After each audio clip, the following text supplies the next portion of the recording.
India போல இருக்கக்கூடிய பல நாடுகள் இருக்கு. ஸோ நாம டாப் 9 வந்து நாடுகள் வந்து பார்க்க போறோம். ஸோ 9 நாடுகள் வந்து பார்த்தீங்கன்னா அவங்களுடைய ஓடிஐ டெஸ்ட் T20 இதுல அவங்களுடைய ஹையஸ்ட் ரன்ஸ் எவ்வளவு அப்படின்றத பார்க்க போறோம்.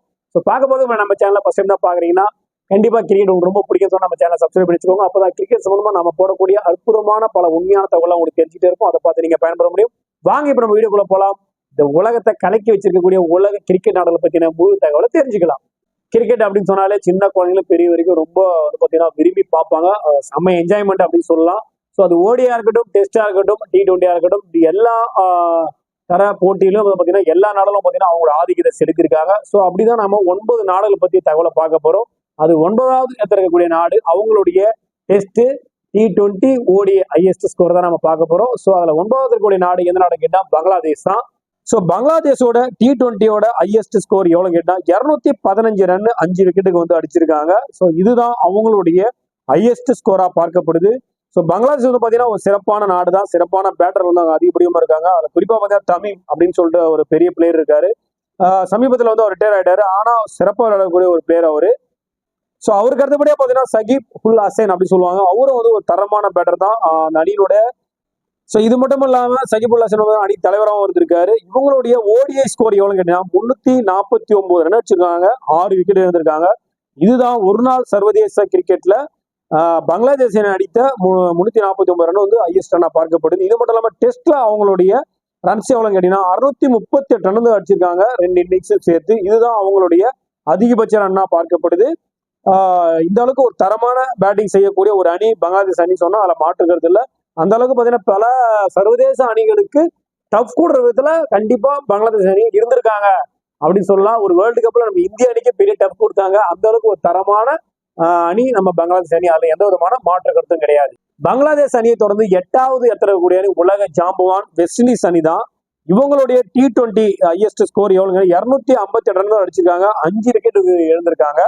இது மட்டும் இல்லாம ஓடியோட ஹையஸ்ட் ஸ்கோர் எவ்வளவுன்னா 389 ரன் வந்து வாரி வச்சிருக்காங்க. வெஸ்ட் இண்டீஸோட டெஸ்ட் கேரியர் பாத்தீங்கன்னா 790 ரன் 3 விக்கெட்டுக்கு டிக்ளேர் பண்ணிருக்காங்க. ஸோ ஒரு இன்னிங்ஸ்ல அதிகபட்ச ஸ்கோர் 701 ரன் வச்சிருக்காங்க. அந்த அளவுக்கு ஒரு தரமான பேட்டிங். வெஸ்ட் இண்டீஸ் பத்தி நாம சொல்ல வேண்டியது இல்லை. அந்த காலத்துல இருந்து இப்போ வரைக்கும் உலக கிரிக்கெட் அரங்கில கிரிக்கெட் அணி வீரர்களை பயமுறுத்தக்கூடிய ஒரு டீம்னு சொன்னா அது வெஸ்ட் இண்டீஸ் டீம் தான். அந்த அளவுக்கு பாத்தீங்கன்னா தரமான பவுலர்ஸும் இருந்த ஒரு டீம், தரமான பேட்டர்ஸ் இருந்த ஒரு டீம். இப்போ வரைக்கும் அவங்கள சொல்ல வேண்டியது இல்லைங்க. நம்ம லாரால இருந்து இப்ப இருக்க பொல்லாடு வரைக்கும் பாத்தீங்கன்னா பூரான் இந்த மாதிரி எல்லாருமே சொல்லிட்டே இருக்கலாம்.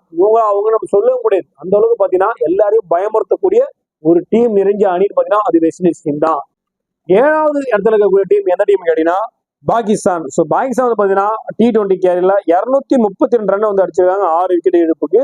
இவங்கள ஓடிஐ ஸ்கோர் எவ்வளவுன்னா 399 ரன் அடிச்சிருக்காங்க ஓடிஐ ஸ்கோர்ல, 1 விக்கெட் இழப்புக்கு. இது மட்டும் இல்லாம டெஸ்ட் கேரியர்ல பாத்தீங்கன்னா 765 ரன் அடிச்சிருக்காங்க, 6 விக்கெட் டிக்ளேர் பண்ணிருக்காங்க. ஸோ இதுதான் அவங்களுடைய ஹையஸ்ட் ரன்னா பார்க்கப்படுது. ஸோ பாகிஸ்தான் டீமும் நம்ம குறை சொல்ல முடியாது. அந்த காலத்துல இப்ப வரைக்கும் பாத்தீங்கன்னா எல்லா டீமுக்கும் டஃப் கொடுப்பாங்க. எல்லா சிறப்பா விளையாடக்கூடிய பேட்டர்கள், சிறப்பா பந்து வீசக்கூடிய பவுலர்களும் அதில் தான் இருக்காங்க.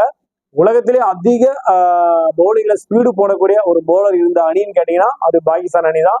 இப்ப வரைக்கும் அவர் தான் வந்து முதல் இடத்துல இருக்காரு. ஷோயப் அக்தர், ராவல்பிண்டி எக்ஸ்பிரஸ் சொல்லுவாங்க. அந்த அளவுக்கு ஒரு தரமான பவுலர் வச்சிருக்கக்கூடிய அணிகள் சொன்னா அது பாகிஸ்தான் தான். இப்ப வரைக்கும் அவரோட ரெக்கார்ட்ஸை யாருமே பீட் பண்ணல அப்படின்றது ஒரு பெரிய விஷயமா பார்க்கப்படுது. இந்த அளவுக்கு ஒரு சிறப்பான அணி தான் பாகிஸ்தான் அணி. 6வது இடத்துல இருக்கக்கூடிய அணி யாரு கேட்டா நம்ம அண்டை அணியான ஸ்ரீலங்கன் அணி தான். ஸ்ரீலங்கா பாத்தீங்கன்னா T20ல 260 ரன் 6 விக்கெட்டுக்கு வந்து பாத்தீங்கன்னா 260 ரன் வந்து வாரிக்கு வச்சிருக்காங்க. இது மட்டும் இல்லாம அவங்களுடைய ஓடியோட ஹையஸ்ட் ஸ்கோர் எவ்வளவு கேட்டீங்கன்னா 443 ரன்னுங்க, 9 விக்கெட்டுக்கு. இதுக்கு அடுத்தபடியா டெஸ்ட்ல பாத்தீங்கன்னா அலற விட்டுருக்காங்க, 952 ரன்னுங்க, 6 விக்கெட்டுக்கு டிக்ளேர் பண்ணிருக்காங்க. உண்மையாவே ஒரு தரமான சம்பவத்தை செய்யக்கூடிய அணி ஸ்ரீலங்கன் அணி தான். ஸ்ரீலங்கா பாத்தீங்கன்னா உண்மையா பாத்தீங்கன்னா அனைத்து தர போட்டிகளும் அவங்களுடைய சாதனையை வந்து வாரி குவிச்சிருக்காங்க சொல்லலாம். தரமான பேட்டர் அந்த காலத்துல இருந்து இப்போ வரைக்கும் தரமான பேட்டர்கள் நிறைஞ்ச அணி, தரமான பவுலர்கள் நிறைஞ்ச அணி. ஸ்பின்னர்கள் முத்தையா, முருகன் சொல்ல வேண்டியது இல்லை. ஜெயசூர்யா, சனத் ஜெயசூர்யாங்க மறக்கவே முடியாதுங்க, தரமான பேட்டருங்க. இது மாதிரி டி செல்வா, தில்சன், இது மாதிரி சொல்லிக்கிட்டே போலாம். சங்கக்காரா, நிறைய பேருங்க. யாரை விடுறது யார சொல்ல முடியாது. சமீந்தா, வாசு, ஒண்ணுமே பண்ண முடியாதுங்க. அந்த அளவுக்கு தரமான பேட்டிங்கும் தரமான பவுலிங்கும் நிறைஞ்ச அணி ஸ்ரீலங்கன் அணி அப்படின்றதுல எந்த விதமான மாற்றம் இடத்துல உலகத்துக்கே இருக்கக்கூடிய அனைத்து அணிகளுக்கும் டஃப் கொடுக்கக்கூடிய விதத்துல இருக்கக்கூடிய ஒரு அணின்னு கேட்டீங்கன்னா நம்ம ஸ்ரீலங்கன் அணி சொல்லலாம். அந்த அளவுக்கு ஒரு தரமான பேட்டர், தரமான பவுலர்ஸ் தெரிந்த அணி தான் ஸ்ரீலங்கன் அணி. அனைத்து தர போட்டிகளும் சிறப்பாக விளங்கக்கூடிய அணிகள்ல 5வது இடத்துல அணி சவுத் ஆப்பிரிக்கா அணி. சவுத் ஆப்பிரிக்கா பாத்தீங்கன்னா T20ல 259 ரன் அடிச்சிருக்காங்க, 4 விக்கெட் எடுத்திருக்காங்க. அவங்களோட ஓடியோட ஹையஸ்ட் ஸ்கோர் எவ்வளவு, 439 ரன்னுங்க. 2 விக்கெட்டுக்கு, வெறும் 2 விக்கெட்டுக்கு 439 ரன் பொழந்துக்கிறாங்க. இது மட்டும் இல்லாம 682 ரன் 6 விக்கெட்டுக்கு டிக்ளேர் பண்ணிருக்காங்க. இதுதான் அவங்களோட டெஸ்ட் கேரியரோட ஹையஸ்ட் ரன்னா பார்க்கப்படுது. அந்த அளவுக்கு ஒரு தரமான பேட்டிங், தரமான சம்பவத்தை பண்ணக்கூடிய அணின்னு சொன்னா உண்மையாவே பாத்தீங்கன்னா சவுத் ஆப்பிரிக்கா அணி. அதுல எந்த விதமான மாற்று கருத்துல ஃபீல்டிங்கு பேர் போன நீங்க நம்ம ஜாண்டி ரோஸ் சொல்ல வேண்டியதே இல்லை. இந்த பக்கம் 24 அடி, இந்த பக்கம் 2 அடி கவர் பண்ணக்கூடிய ஒரு ஆளு. அந்த அளவுக்கு ஒரு தரமான பேட்டிங்கும் தரமான போர்டிங் நிறைஞ்ச அணி சொல்லலாம். 400 ரன்னுக்கு மேல அடிச்ச ஸ்கோரை சேஸ் பண்ணி அதே போட்டியில 400 ரன் அடிச்சு சேசிங்ல அடிச்சு வின் பண்ணக்கூடிய ஒரு அணின்னு கேட்டீங்கன்னா அது சவுத் ஆப்பிரிக்கா தான். யாருமே அந்த ரெக்கார்டை இப்போ வரைக்கும் பண்ணல. அந்த அளவுக்கு ஒரு தரமான பேட்டிங்கும் தரமான போலிங்கும் உள்ள அணி சவுத் ஆப்பிரிக்கா அணின்றது எந்த விதமான மாற்று கருத்து இல்லை. 4வது இடத்துல இருக்கக்கூடிய அணி எந்த அணி கேட்டீங்கன்னா தரமான பேட்டிங், அனைத்து தர போட்டியிலும் அதிகபட்ச ரன் அடிச்ச இடத்துல நியூசிலாந்து இருக்காங்க. நியூசிலாந்து பார்த்தீங்கன்னா T20 கேர்ல 254 ரன் 5 விக்கெட்டுக்கு அடிச்சிருக்காங்க. ஓடியில 402 ரன் ஒரு வாரி வச்சிருக்காங்க. வெறும் 2 விக்கெட் தான் இழந்திருக்காங்க. டெஸ்ட்ல பாத்தீங்கன்னா 715 ரன்னுங்க, 6 விக்கெட்டுக்கு டிக்ளேர் பண்ணிருக்காங்க. இதுதான் நியூசிலாந்தோட சிறப்பான பேட்டிங் ஸ்கோரா பார்க்கப்படுது அனைத்து தர போட்டியிலும். இவங்களும் பாத்தீங்கன்னா உலக அணிகளுக்கு சரிச்சவங்க கிடையாது. அந்த அளவுக்கு தரமான பேட்டர், தரமான போலர்ஸ் நிறைஞ்ச அணின்னு சொல்லலாம். மெக்கலெல்லாம் சொல்ல வேண்டியதுல மக்கள் நிச்சயம் மாட்டாரு, ஏறி அவர் பாட்டு அடிச்சுட்டு போயிட்டே இருப்பாரு. ஸோ இன்னும் பழைய காலத்துல எப்படி இருந்தாலும் தெரியாது. அந்த அளவுக்கு பாத்தீங்கன்னா ஆண்டி பிளவர், கிராண்ட் பிளவர், இந்த மாதிரி நிறைய பேர் அந்த டீம்ல பாத்தீங்கன்னா செம்மையான பேட்ஸ்மேன் இருந்தாங்க, செம்மையான போலர்ஸ் இருந்தாங்க.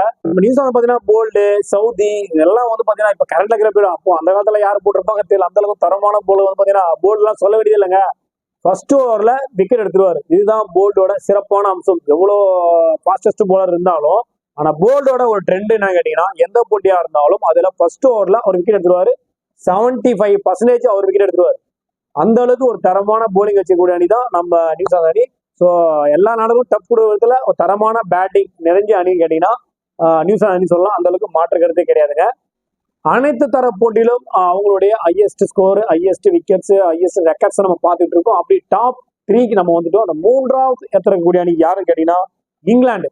இங்கிலாந்து பாத்தீங்கன்னா அவங்கள டெஸ்ட்ல 267 ரன் 3 விக்கெட்டுக்கு அடிச்சிருக்காங்க. ஓடியில பாத்தீங்கன்னா 498 ரன்னுங்க. இதுதான் ஓடியிலே இருக்கக்கூடிய ஹையஸ்ட் ஸ்கோரா பார்க்கப்படுது. ஸோ 498 ரன்னு 5 விக்கெட்டுக்கு அடிச்சிருக்காங்க. டெஸ்ட் கிரிக்கெட் வரலாறுல பாத்தீங்கன்னா 903 ரன்னுங்க, 2 விக்கெட்டுக்கு டிக்ளேர் பண்ணிருக்காங்க. இதுதான் அவங்களுடைய ஹையஸ்ட் ரன்னா பார்க்கப்படுது. ஸோ இங்கிலாந்து அணி சொல்ல வேண்டியது இல்லை. அந்த காலத்தில் கிரிக்கெட்டை உருவாக்குனதே இவங்க தான் சொல்லலாம். ஆனா இவங்க 3வது இடத்துல இருக்காங்க. கிட்டத்தட்ட பாத்தீங்கன்னா கிரிக்கெட் சாம்ராஜ்யத்திலே அதிகப்படியா பாத்தீங்கன்னா பேட்டர்களும் அதிக போலர்களும் அதிகப்படியா பாத்தீங்கன்னா திறமையான பல கிரிக்கெட் பிளேயர்ஸ் இந்த அணியில இருந்திருக்காங்க சொல்லலாம். அந்த அளவுக்கு ஒரு தரமான பேட்டர்ஸும் தரமான போலர்ஸும் நிறைஞ்ச அணி அப்படின்னு சொன்னா அதுல எந்த விதமான மாற்று கருத்தும் இல்லை. இங்கிலாந்து டீம் பாத்தீங்கன்னா நம்ம மோர்கன்ல இருந்து யார சொல்றதுன்னு தெரியல. அந்த அளவுக்கு பாத்தீங்கன்னா தரமான பட்லரு, இது மட்டும் இல்லாம போலர்ஸ் பாத்தீங்கன்னா போர்டு, பீட்டர்சனு, ஆண்டர்சனு, இது மாதிரி சொல்லிட்டே போலாங்க. அந்த அளவுக்கு தரமான பேட்டர்ஸ் நிறைஞ்ச அணி, போலர்ஸ் நிறைஞ்ச அணி சொல்லலாம். அந்த அளவுக்கு பாத்தீங்கன்னா ஒரு சிறப்பான அணி இங்கிலாந்து அணி. அதுல எந்த விதமான மாற்று கருத்தும் இல்லைங்க. அனைத்து தர போட்டியிலும் பெஸ்ட் ஸ்கோர் கொடுத்த அணிகள்ல 2வது இடத்துல கூட ஆஸ்திரேலியா தான். சொல்ல வேண்டியது உலக ஜாம்புவான், உலக கிரிக்கெட்டின் ஜாம்புவான் சொல்லலாம். ஸோ T20ல பாத்தீங்கன்னா 263 ரன் வெறும் 3 விக்கெட் அடிச்சிருக்காங்க. ஓடியில பாத்தீங்கன்னா 434 ரன் 4 விக்கெட் அதுக்கு சாதனை பண்ணிருக்காங்க. 758 ரன் 8 விக்கெட் டிக்ளேர் பண்ணிருக்காங்க. ஆஸ்திரேலியா சொல்ல வேண்டியது இல்லை. பிரெட்ல இருந்து அவங்க கிட்ட பேட்ஸ்மேனு எல்லாருமே பிரெஞ்சு ஆகட்டும், எல்லாரும் பாத்தீங்கன்னா போட்டு பொழந்து கட்டக்கூடிய ஒரு டீம் சொல்லலாம். நம்ம மேக்ஸ்வெல் ஆல்ரவுண்டர் ஒண்ணுமே பண்ண முடியாதுங்க. இவங்க அவங்க சொல்ல இங்கிலாந்துல அதாவது நம்ம ஆரம்பிச்சோமா அதே போல ஆஸ்திரேலியால பாத்தீங்கன்னா எல்லாருமே சிறப்பான பேட்டர்ஸ், சிறப்பான போலர்ஸ், சிறப்பான ஃபீல்டர்ஸ். அந்த அளவுக்கு தரமான பேட்டிங் நிறைஞ்ச, ஃபீல்டிங் நிறைஞ்ச, ஆல்ரவுண்ட்ஸ் நிறைஞ்ச ஒரு அணி கிட்ட ஆஸ்திரேலியா தான். அந்த அளவுக்கு ஒரு தரமான டீம் ஆஸ்திரேலியன் டீம். ஸோ 3 தரப்பட்ட போட்டியிலும் அதிகபட்ச ரன் அடிச்சு 1வது இருக்கக்கூடிய நாடு யாருன்னு பாத்தீங்கன்னா நம்ம இந்திய நாடு தான் பாத்தீங்கன்னா ஃபர்ஸ்ட்ல இருக்காங்க. ஸோ T20ல பாத்தீங்கன்னா 297 ரன் 6 விக்கெட்டுங்க. இந்தியா தான் T20 கிரிக்கெட் வரலாற்றிலே அதிகபட்ச ரன் அடிச்சிக்கக்கூடிய ஒரு டீமா பார்க்கப்படுது. ஸோ இந்தியா சொல்ல வேண்டியதே இல்லை உங்களுக்கு. அதிகப்படியா ஓடியில பாத்தீங்கன்னா 418 ரன் 5 விக்கெட் அடிச்சிருக்காங்க. டெஸ்ட்ல பாத்தீங்கன்னா 759 ரன் 7 விக்கெட்டுக்கு டிக்ளேர் பண்ணிருக்காங்க. இதுதான் இந்தியாவோட சாதனையா பார்க்கப்படும். இந்தியா அந்த காலத்துல இருந்து இப்ப வரைக்கும் பாத்தீங்கன்னா பல்வேறு தரப்பட்ட பேட்ஸ்மேன் ஆகட்டும், கிரிக்கெட் ஆகட்டும், கிரிக்கெட்டுக்கே நாம வந்து பாத்தீங்கன்னா ஒரு 50, 20, 30 வருஷம் பாத்தீங்கன்னா லேட்டா தான் வந்திருக்கோம். ஆனா இந்த அளவுக்கு நம்ம சாதனை பண்ணிருக்கோம். கிரிக்கெட் கடவுள் இருக்கக்கூடிய ஒரு நாடுன்னு பாத்தீங்கன்னா அது நம்ம இந்திய நாடு தான். இந்தியா தான் பாத்தீங்கன்னா T20 கேரியில அதிகபட்ச ரன் அடிச்ச லிஸ்ட்ல முதலாவது இடத்துல இருக்காங்க. 297 ரன் 6 விக்கெட். இவங்களுக்கு அடுத்தபடியா ஓடியில அதிகபட்ச ரன் இருக்கக்கூடிய நாடுன்னு பாத்தீங்கன்னா அது இங்கிலாந்து தான். 498 ரன் வந்து அடிச்சு வச்சிருக்காங்க. 500 ரன்னுக்கு 2 ரன் தான் கம்மி. இவங்க தான் 2வது இடத்துல இருக்காங்க. 3வது நாடு ஸ்ரீலங்கா பாத்தீங்கன்னா 952 ரன் அடிச்சிருக்காங்க டெஸ்ட்ல. சோ T20ல இந்தியா ஃபர்ஸ்ட், ஓடியில இங்கிலாந்து ஃபர்ஸ்ட், டெஸ்ட் கிரிக்கெட் வரலாற்றுல ஸ்ரீலங்கா ஃபர்ஸ்ட். உண்மையை நினைச்சு பாருங்க, டெஸ்ட்ல அப்ப எந்த அளவுக்கு ஸ்ரீலங்கா இருந்திருக்காங்கன்னு சொல்லிட்டு. அந்த அளவுக்கு ஒரு தரமான டீம் தான் ஸ்ரீலங்கன் டீம். இன்னைக்கு தடுமாறிட்டு இருக்கலாம். ஆனா தகுதி சுற்றுக்கே வந்து இடம் பெற்றிருக்கலாம். தகுதி சுற்றுக்கு போறாங்க. அந்த அளவுக்கு அவங்க கொஞ்சம் பின்னாடி போயிட்டாங்க. ஆனா ஒரு காலகட்டத்துல நம்ம இந்தியா மட்டும் இல்லைங்க, உலகத்துல கூடிய எல்லா நாடுக்கும் சிம்ம சொப்பனமா இருந்த நாடு ஸ்ரீலங்கா நாடு அப்படின்னு சொன்னா உண்மையாவே பாத்தீங்கன்னா அதுல மாற்று கருத்தே இருக்காது. இதை கேட்கும் போதும் இதை பார்க்கும் போதும் உண்மையாவே நீங்க அப்சர்வ் படிப்பீங்க. உண்மைதான், ஃபேக்கே கிடையாது. அந்த அளவுக்கு ஒரு தரமான டீம் தான் ஸ்ரீலங்கா டீம். ஏன்னா இந்தியாவும் இங்கிலாண்டும் பாத்தீங்கன்னா மேல இருந்துட்டே தான் இருக்காங்க. ஆனா இந்த டாப் 8க்குள்ள அவங்களால வர முடியல. அந்த அளவுக்கு பாத்தீங்கன்னா ரொம்ப கீழே போயிட்டாங்கன்னு சொன்னா உண்மையாவே மன வருத்தத்தை அளிக்கக்கூடிய விஷயமா தான் பார்க்கப்படுது. ஏன்னா எப்பவுமே எல்லா போட்டியுமே ஸ்ரீலங்கா இல்லாத போட்டியே இருக்காது. ஸ்ரீலங்கா இல்லாத வேர்ல்டு கப்பே இருக்காது. வேர்ல்டு கப் தகுதி சுற்றுக்கு போற இடத்துக்கு அவங்க போயிட்டாங்கன்னா பாத்துங்களேன். ஆனா அப்படி இருக்கக்கூடிய டீம் ஒரு காலகட்டத்தில் சிம்ம சொப்பனமா இருந்துச்சுன்னு சொன்னா மாற்று கருத்தே இல்லைங்க. இறங்கினா பொழந்து தள்ளுவாங்க. மனுஷன் அடிச்சு தள்ளுவாங்க. அந்த அளவுக்கு பாலை ஃபேஸ் பண்ண முடியும். அந்த அளவுக்கு பாலை போடுவாங்க. முத்தையா முடிதான டீமே கவுத்துருவாருங்க. 10 விக்கெட் அவரே எடுத்துருவாரு. அந்த அளவுக்கு டீமா இருந்து ஸ்ரீலங்கா டீம் தான். சோ நாம பார்த்த இந்த டாப் 9 லிஸ்ட்ல உங்களுக்கும் ஒவ்வொரு நாடுகள் பிடிச்சிருக்கலாம். உங்களுக்கு பிடிச்ச நாடுகள்ல எந்தெந்த ரெக்கார்ட் பண்ணாங்கன்ற விஷயத்தை நீங்க தெரிஞ்சுட்டு இருப்பீங்க. அவங்களோட இண்டிவிஜுவல் ஹையஸ்ட் ரெக்கார்ட் தெரிஞ்சுட்டு இருப்பீங்க. நீங்க தெரிஞ்சுட்டா போல உங்க கிரிக்கெட் ஃப்ரெண்ட்ஸ் அண்ட் ஃபேமிலி தெரிஞ்ச சேனல் பதிவு அவங்களுக்கு ஷேர் பண்ணி விடுங்க. அதே போல பசங்க நம்ம சேனல் பாருங்க, சப்ஸ்கிரைப் பண்ணிக்கோ. அப்பதான் நாம போற கிரிக்கெட் சம்பந்தமான உண்மையான அற்புதமான தகவல் உங்களுக்கு தெரிஞ்சுட்டே இருக்கும். அதை பார்த்து நீங்க பயன்பெற முடியும். மீண்டும் ஒரு நல்ல பதிவு கிரிக்கெட் சம்பந்தமான நல்ல தகவலோடு உங்களை சந்திக்கிறேன். நன்றி, வணக்கம்.